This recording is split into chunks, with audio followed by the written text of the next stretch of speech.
The goal of the show is to help you break in and thrive in advertising. And we do that every single week by sharing the stories and advice of those rocking it on the other side. We also give you ad news you need to know every single day on our LinkedIn. It's unlike any other ad news you've ever seen before. I guarantee it. Go follow us at Breaking Entering Media.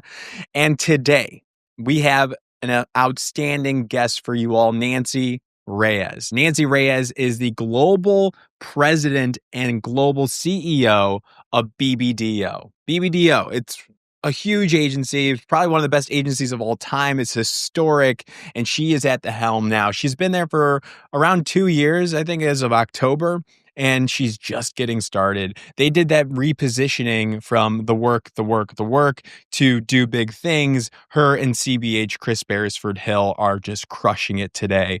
So she's going to sit down and talk with us about her journey, how she broke into advertising. And it was not easy. She worked really hard. She got into Harvard on her own and worked her way up to where she's at now. So you're going to love it. You're going to be inspired. You're going to have some clear takeaways, and you're going to be ready to break in after you listen to this. So on with the show. This is the Breaking and Entering Advertising podcast. And as usual, I'm your accomplice, Gino Schellenberger. Kick it, Ellie.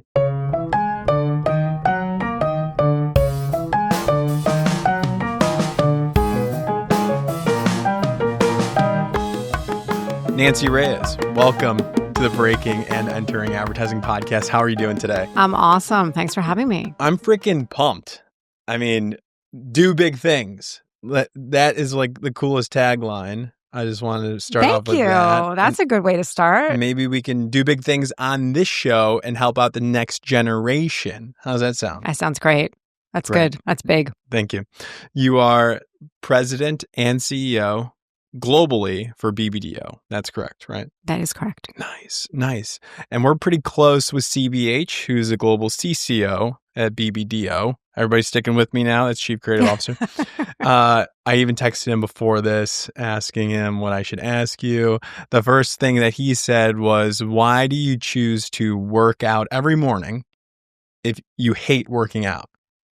I don't know why he says that. I don't hate it. I just don't love it as much as he does. Mm-hmm. But I always have loved, I love a little bit of habit in the morning. I'm a morning person for sure. Like I ever since college, like I wasn't the kind of person who would stay up late and write papers. I would wake up early in the morning and write papers. So I'm best at that time of day. Yep. So I get up and I do the thing because it is hard. And I do like hard stuff. So that might be why he's asking that. He then gets into that. I like it when it's difficult and when I'm like, oh, I hate doing this, but I got to do it anyway. Like that, it's a bit of a driver. Really? And then like in the workspace, like what, like for me, it's like admin tasks or scheduling. Like what are things that you don't necessarily love about your job? I don't know if I love the admin stuff either. Yeah. There's a lot of operational stuff that goes into this job. It's kind of a weird thing to say. I don't love the financial side of it, but I kind of don't. I think only because when we're not careful, that is what leads the conversation versus supports the conversation or supports the direction. So those are not my favorite things to do. Mm-hmm. But I kind of challenge myself with like, I don't like it. It's hard. So I want to get it done anyway, kind of thing. Yeah. Get it out of the way. Stay on top of it for sure. What are the things that really fire you up then? I love a turnaround. Like I think that is like I get super excited about that. I get excited about like is there a kernel of something we can work with, whether it's like a client or even with BBDO, with an office, with a person, with a team, or like there's a sign of greatness and you just got to like work really hard to unpack it, uncover it, inspire it, stimulate it, grow it, etc. Like I love to do that stuff, and I love to solve like big problems, especially if you get to just imagine like a solution around it, in a way that maybe hasn't been done before. That stuff gets me super fired up. Gotcha. So for this show, we definitely need to understand who you are, what your role is today, where's BBDO at, where do you want to take it, and then best advice for the next generation. Okay. What have you learned and stuff? But before we get into that, we have a questionnaire. Made by Ellie. It's 8 questions here. And it's rapid fire style, but if you want to stop and tell a story, you can do that too. So it's semi-rapid fire hybrid. Okay. Sometimes rapid fire, sometimes if you I say a thing. Okay. Yeah. So we have 8 questions. Are you ready, Nancy Reyes? Go. For the Beanie questionnaire. Number 1, specifically where are you most creative? Kitchen, cup of coffee in the morning. What time? 4:45. Yeah. 4:45. That's early. 5 a.m. early. And when do you get the workout done? Right after. So 4:45 to 5:45, I might be having a cup of coffee in the kitchen, get in the car, come into the city, work out. When's bedtime? 9:30. Oh, nice. Yeah, sometimes 10. Do you tell people that it's like, do they know that about you? Like, is your phone on do not disturb? Like, do you communicate that? Like, I go to bed early, I wake up early. I think everybody knows I wake up early because they'll get something from me, but they know that's my jam. I don't mean that you need to respond to me at 4:45, but that's when I'm going to be like at my very best. Yeah. So that's when I feel like I've got to put stuff down on paper. So for sure. The 9:30 thing, I don't put the do not disturb thing on because I have kids and I'm like, God, what if they need me? Yeah. You know, I always have to have that on. But the early part, everybody knows that. Okay. I hope everybody knows that. They know it now.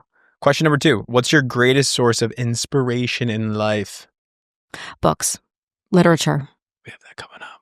Nice job, Ellie. Nice. Okay. Number 3? What's the best concert you've ever seen? Oh, concert. Hang on. I saw REM. I think it was like right after college.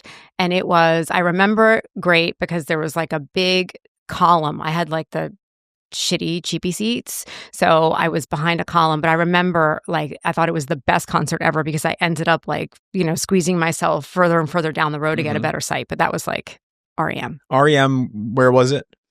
Boston. There we go. What are you currently streaming? Number 4. Okay, I feel like I can't just rapid fire these things because I have to tell you that I have 2 daughters and I do what I can to like live in their world a little bit. So I recently finished watching We Were Liars, which is very teeny bopper, based on some teeny bopper stuff that they were reading. And then they've got me slightly hooked, embarrassingly so, on Love Island. Okay. Got it. I'm a little embarrassed about that. And give a creative green flag. I don't know what that means. I don't know what that means either. Ellie, what does that mean? If you're reviewing work and you're seeing something that stands out as this is great work, something that you're waving a green flag. This is okay. And I'll clarify. Yeah. It's indicators that creative work is going to be stellar. Okay. I got to quote a mentor in Rob Schwartz when he says, I love him so much, clients buy words. So I'm a literature person, a language person. If I see a set of words, 2, 3, 4, a sentence, I'm like, oh, I got something. I got chills. I have something provoked me emotionally with a set of words. So 3, 4, 5 words, that'll do it. He told us we're the fastest growing media company in the world.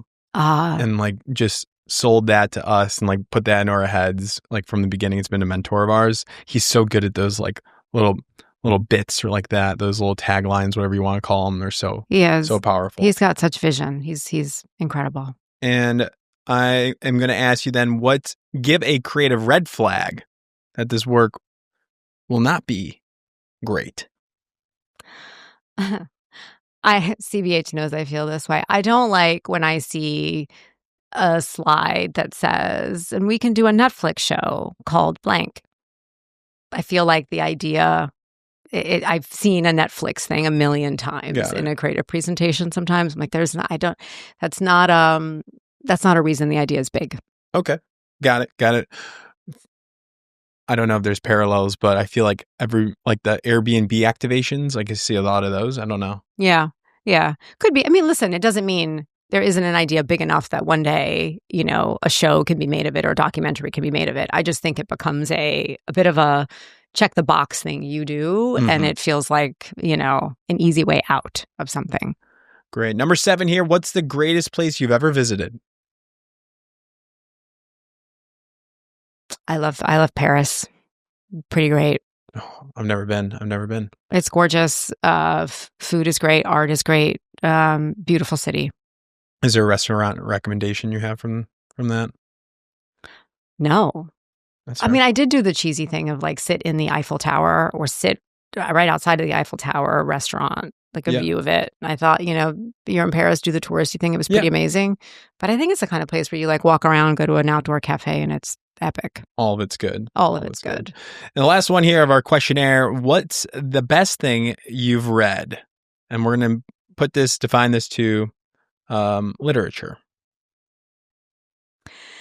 William Faulkner, As I Lay Dying. Okay. Which is kind of it's a dark story if you don't know it, but it's a family who is walking across the South, taking their dead mom and wife like to bury her. And it's a super dark story, but it is so incredibly well written and powerful that you can, I feel like I'm participating in, walking this poor woman, through the South. It's an incredible moving book. Are you on Goodreads? I am on Goodreads. I just got on Goodreads today. That's the one. And I have 7 books read on my Goodreads. How many do you have? I don't know. Hundreds. No, I know. Thousands of books. I had a thing where I was reading books. Like I would challenge myself to read 13 books a year, all like, modern literature. This year, that's fallen off a bit. Well, yeah, you have a pretty big title. And I'm sure you're pretty busy and you got kids and life's busy. But I also, do you feel like if you challenge yourself and you make it like a goal and put like parameters around reading, it doesn't make it as fun? Because that's how I kind of feel. No, I think I like this kind of stuff where I'm like, I remember I had somebody tell me, why did you pick 13 books to read? Why not 12? I'm like, because 12 is like the expected number, one a month. Right. I got to do one more than that. So I there's something about that I love to do, but reading literature is like I love it.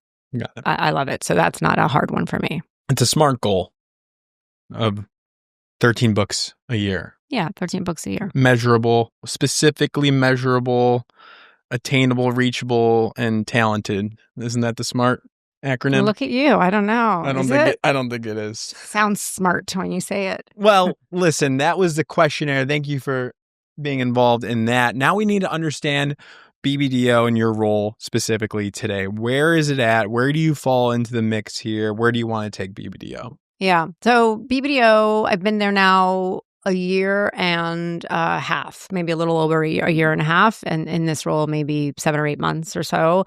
And it is, I've had no problem saying, like, it's a bit of a fixer-upper in some ways. And kind of like we were talking about before, I happen to love a fixer-upper, especially if there is something wonderful to start from and the foundation of it is strong, and it is an exceptionally strong foundation and an incredible company that has always done really big things for many of the brands and clients that we work with.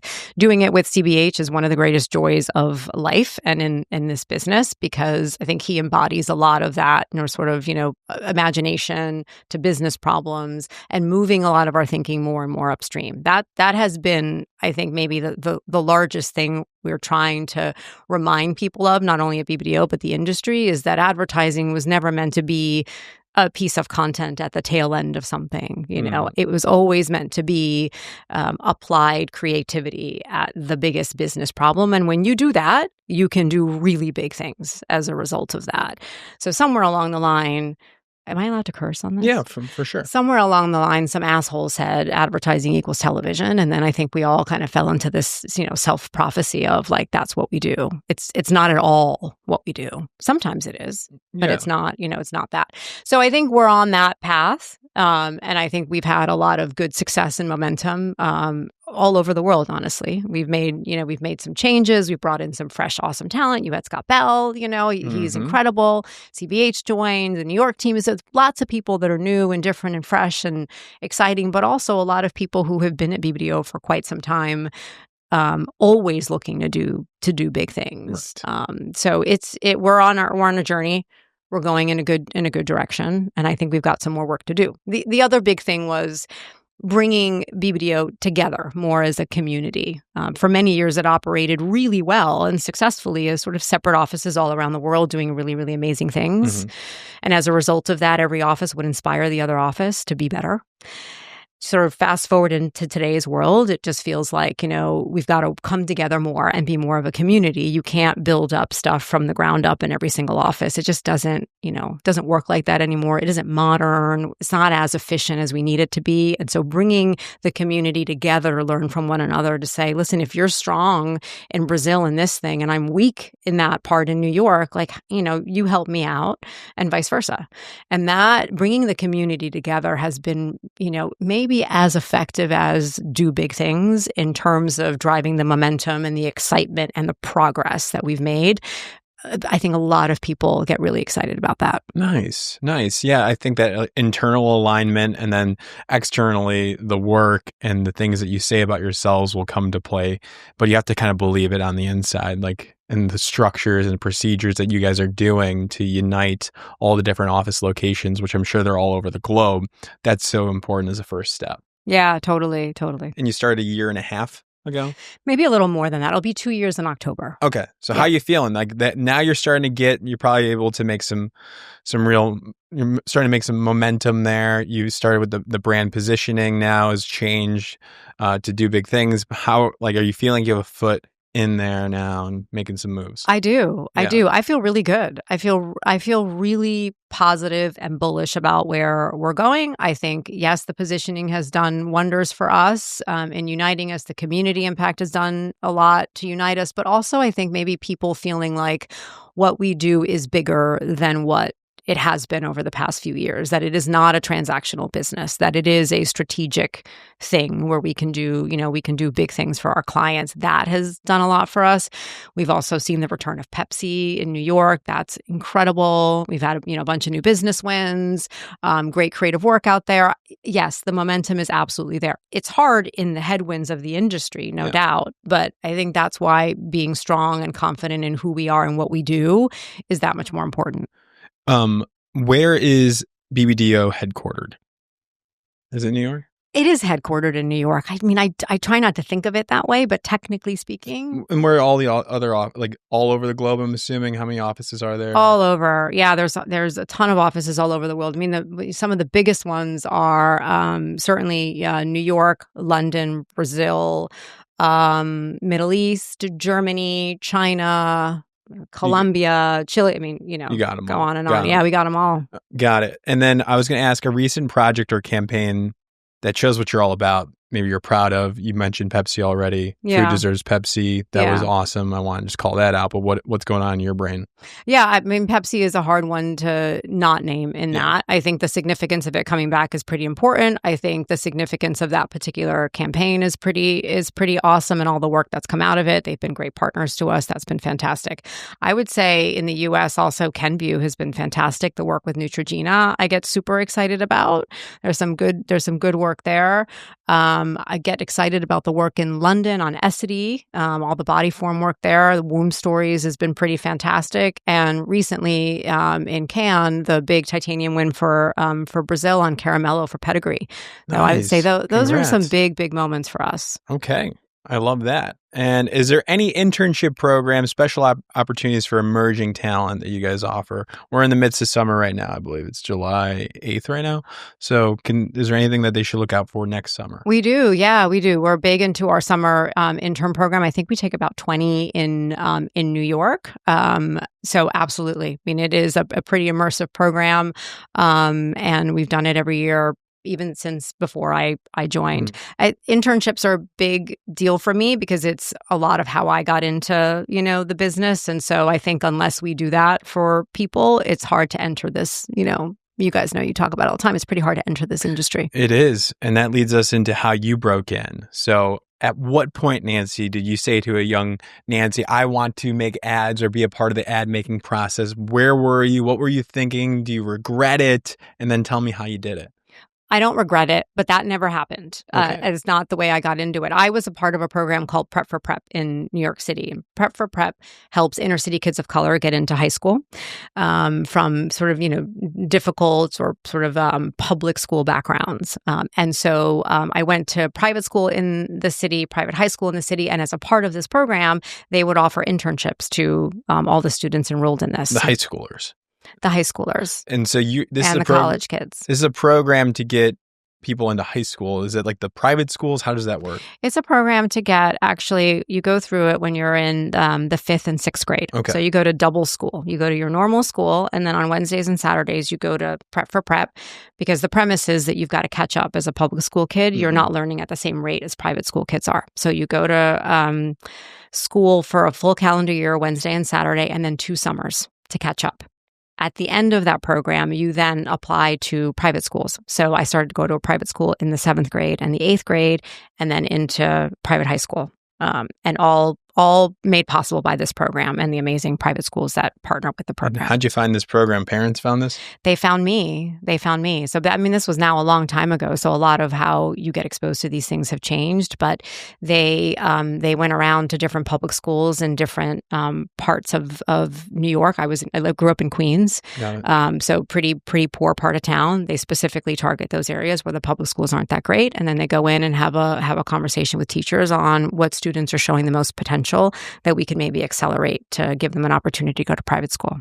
And what do you think, like, you were doing, or can you recall how you showed potential like that early on, that young? Were you like were you studying extra? Like, why do you think they picked you? I am a daughter of a immigrant, mom. So that work ethic of nonstop hard work is just a thing. So I would pour everything into school, or everything into trying to help my parents make money to put food on the table. We grew up super, super poor. So it just felt like education was going to be a way out of poverty. So I poured everything into school and did pretty well. And you got noticed, and then you got into Prep for Prep. I got into Prep for Prep. And they offer internships, and you got your first internship through that? So I interned at the Girl Scouts of America. I interned at American Lawyer Magazine as a writer, Penguin Publishing. At what age now? AMBAC. Are we talking about in college? We're talking about high school and college. Okay. So in both high school and college, because advertising there's no way advertising was in my line of sight. Yeah. I mean, I couldn't even tell you what that thing was. I think the ambition was go to school, get out of poverty. That literally put food on the table. It wasn't I want to be a doctor when I grow up. So this program not only helped me get into private school, but then it exposed me to all these industries that I would never know anything about. So for a while, I said maybe I would want to be a writer. I wrote for the paper in college. I really wanted to do that. Maybe I wanted to be in publishing when I, interned at Penguin. And then I took a job in college, actually, at a consulting company, a little consulting boutique in Boston. And then Prep for Prep called me and said, you know what, there's an advertising agency in New York that is looking to diversify its employees. I know you have a job already. Why don't you go and have a look and see if you're interested? And I wasn't, I went to Harvard, and there were these specific tracks at school at the time. You could be a lawyer, you could be a doctor, you could be in finance. If you didn't fit that, it was pretty hard to know what to do next. I studied literature. Like I said, I love language, I love writing, but I love business in it too. And there just was no proper path. So I picked consulting and a boutique consulting because I think that's what most kids did. So I went and I interviewed. It was at Ogilvy. And I went and I interviewed. I had a day of interviews, and I walked out being like, I want to do that. It's awesome. What was the role that you were applying for at Ogilvy? And this is a funny story.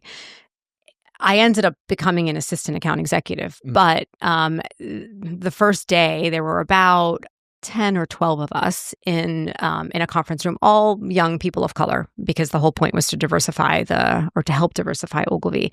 And the person running the program was a fantastic human being, explained what advertising was and the different departments. And he said, this is media. You could be a writer, you could be an art director, you could be an account person, a producer, et cetera. And he explained all the different departments.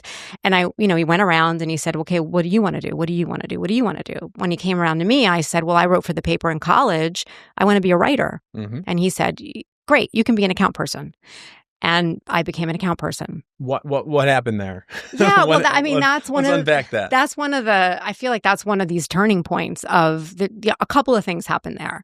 I think one, there was a little bit of an assumption, or maybe not an assumption, like I don't know. I felt like account people were somehow less than, because anybody could be one. I got that out of that sort of round table. Okay. Two, there was no way. I mean, all of that schooling I just told you was totally scholarship. I have no money to go build a portfolio. And it felt like maybe I could have been a good writer, but that door was closed like super early on because I didn't have all the things that you needed to have to be a writer, So that kind of provoked me, I think, to just be like, I'm going to be the best account person I can be like, screw it. You think somehow you or the world or whatever thinks account people are not that great. I got to be the best one. And it worked out. I shouldn't have been a writer. It worked out. But... I was going to say, well, you studied at Harvard literature. Yeah. So you go copywriting, but then you realize that the portfolio components are not there because it's a different writing style, concepting. Yep. You could have built the portfolio on your own or went to a portfolio school, but that wasn't an option. So when he said account person, you went in on that. Did you already have a job offer at this consulting? I did. And you hadn't started that yet? Mm-mm. Okay. And I feel like account person and ad agency versus consulting, they're not too far off. Is that fair to say? And I wouldn't have known that at the time. The only thing that was far off was probably the salary, to be honest, But if you think about agency life having much lower salaries. That's right. Yeah. It has to be. Oh, yeah, Yeah, no doubt. So then what drew you to the agency life? Was it the people, the culture? What was it? Yeah, all of that. I think I knew I wasn't sort of an artist, but I knew that I had an appreciation for the business of it, the business of art, the business of science, the business of problem solving in some way. And I spent a day meeting so many different people, explaining what their relationships were with clients and with brands and what they did for a living. It was like, God, I think I could be really good at that. Like, I think I do have a lot of good ideas and I could always figure it out. That's maybe a little bit of like childhood stuff of like, you grow up in really crappy conditions, but you figured it out, So I felt like that was the thing I had is I'll get out of this, we'll always solve it. There's always a way. You just have to imagine a way out of it, Yeah. So you go down the account track. You get hired at Ogilvy right there, or like eventually you get hired full time. Yeah. Incredible. And do you maintain, just real high level here, do you maintain the account track your entire career within advertising? Yes, with the exception of a quick stint on the client side. It was all account. Which is probably really good for the portfolio, for your resume. Like you have that experience then on that side. You can always go back. For sure. You can always go back to agency life, I feel like, from that. Yeah. Yeah.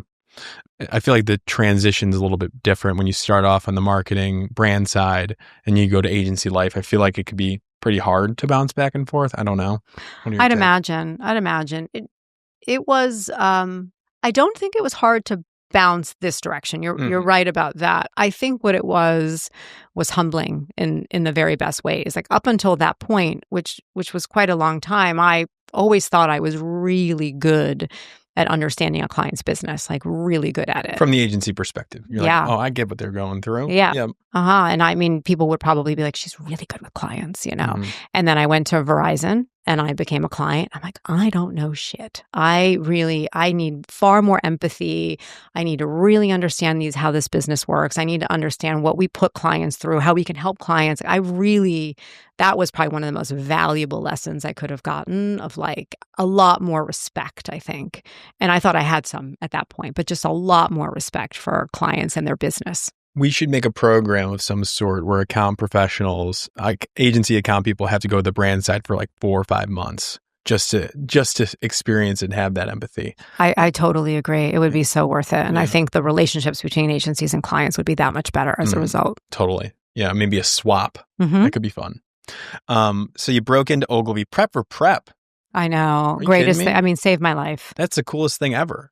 And they even called you so they stuck with you From when did you first get introduced to that program? 5th grade. So are you Till 10 at 5th grade? Yeah. 10 to 22. Now I'm on the board. Nice. Yeah. It's still rocking. So it's still rocking. It does incredibly well. The whole thing works totally differently now, of course, but ever since I had the ability and authority to employ interns. We have prep for prep interns when I was at Goodby, when I was at Chiat, at BBDO. Oh, so you brought them with you. I brought them with me, yeah. I love that. Oh, I want to help with that. I want to get involved. Yeah, it'd be good actually to have you guys do it, because I do think having young people experience the fun of it is pretty great. And I think when we're not careful, we're not showing the best side of advertising in this career, right? Yeah, we're all about the positivity. Yeah. So you broke in. That is amazing there. And you know, I wanted to just go on this point real quick. At that, when you got closed off from copywriting, you didn't get turned off by the whole industry, like at that moment. I didn't. I like that. I didn't. I did. I wanted to have a job. I think we're talking about a long time ago.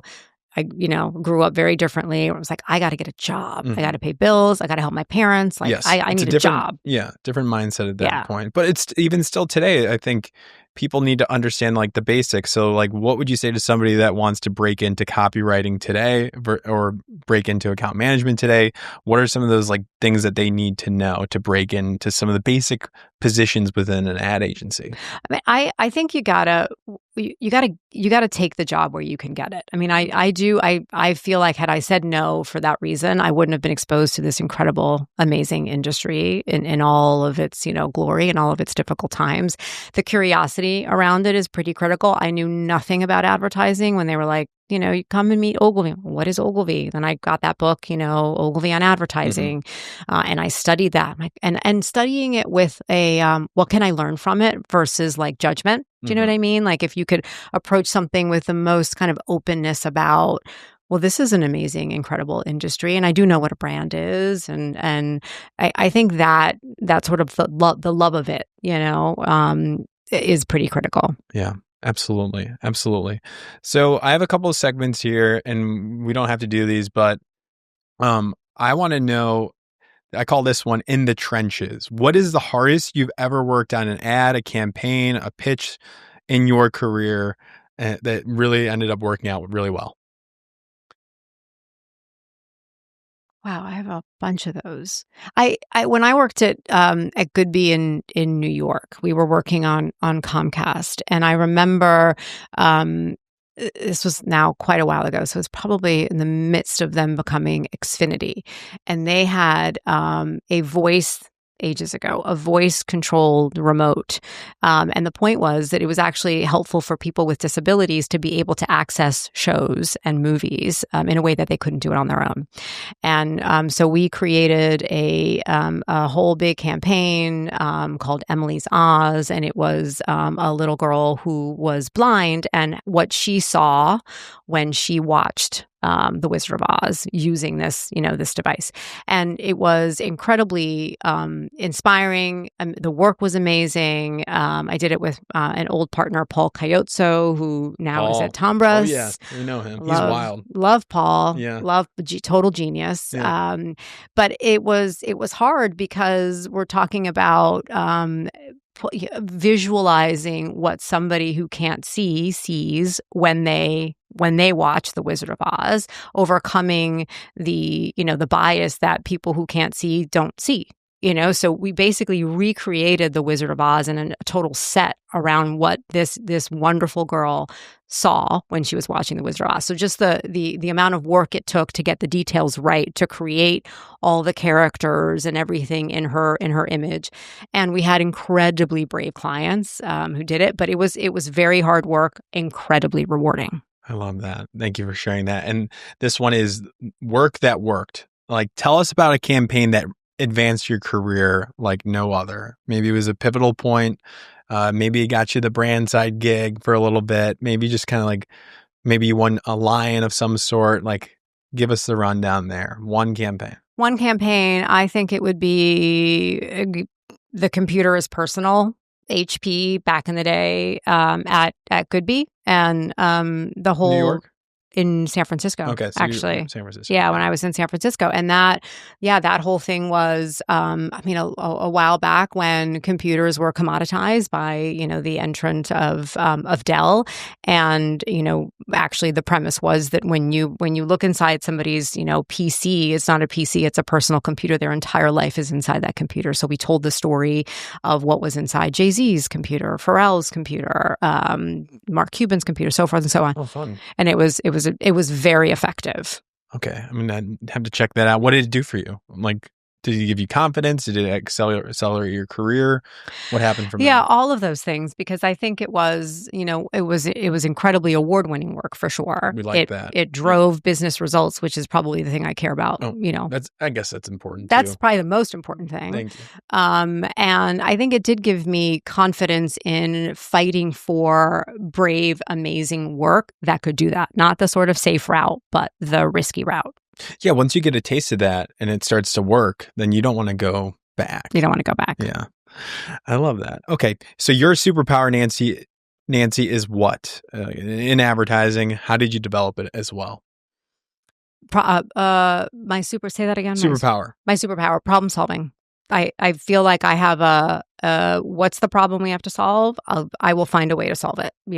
Client problem, business problem. Do you have like a system of making decisions, solving problems that you use? I think the system always starts with learning the problem. Like as getting to a place where I can define the problem is 75% of it. Yeah. So, it may not be a simple thing of, turnaround decline. It may be actually move the business more upstream. There are different ways of phrasing and articulating business problems that then open up the like, oh God, if I think about it like that, then I have 5 different solutions. Mm-hmm. So never take something at face value, like unpack it a little bit to make sure you're articulating the most inspiring thing that you can solve. Got it. How did you develop this? I think it was I think this is a lifelong thing. I don't think this is just an advertising thing. I think my experience was I grew up in a challenging childhood, challenging economic times.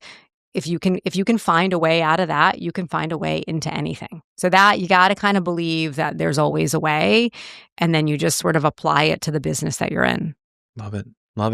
Well, then, Nancy, we want to make sure people can watch this and leave with a takeaway on how they can better their current break-in journey, whether they're trying to break into their first job, trying to break through that next promotion in advertising, however you want to take it, like tangible advice, stuff that you wish you would have known when you were just starting out. What can you give our listeners and the people watching? Okay, a couple of things on this. Number one, positivity. Like as much optimism as you can bring into whatever job, opportunity, challenge, I think we are all wanting more of that, especially in this industry right now. So I think optimism is critical. You got to be a student of the business. I really think this is an industry to be respected and understood and unpacked. And we want people who are super curious about it, who are like, oh, that's how brands are built. Oh, that's how that was done. Just a ton of curiosity is going to go a really, really long way. And then the third thing is, we keep talking a lot about the future of AI and what it's going to do to advertising.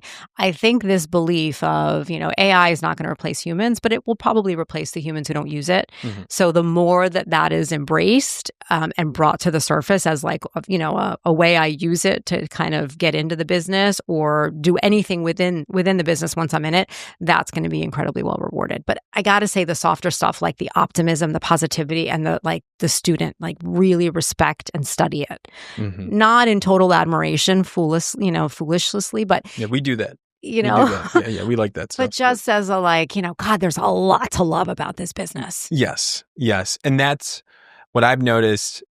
Like with our content and the optimism around it, it really attracts C-suite executives in agency, like people that love this stuff. They've been so successful because of it. And then there's some entry-level advertising employees or mid-level that, will trash us on Fishbowl, or they're not as optimistic. But we just noticed that a lot of the people that are successful share that same sentiment of being positive about this stuff. Yeah, I mean, I told you when I walked in, it's like the best 60 seconds of my day. Even if you're not talking about us, I love how you talk about it. Thank you. And that, that is how we should all feel about the business we're in, because this is a great business. Wonderful. And if people want to reach out to you or anybody on your early the learning and development team, who should they go to? How can they reach out? Find me on LinkedIn. I'm pretty good at responding to people who reach out on LinkedIn on it. So go for it. Well, Nancy, great job. I wish you all the best at BBDO. Thank you. Thanks for having me. Crushed it.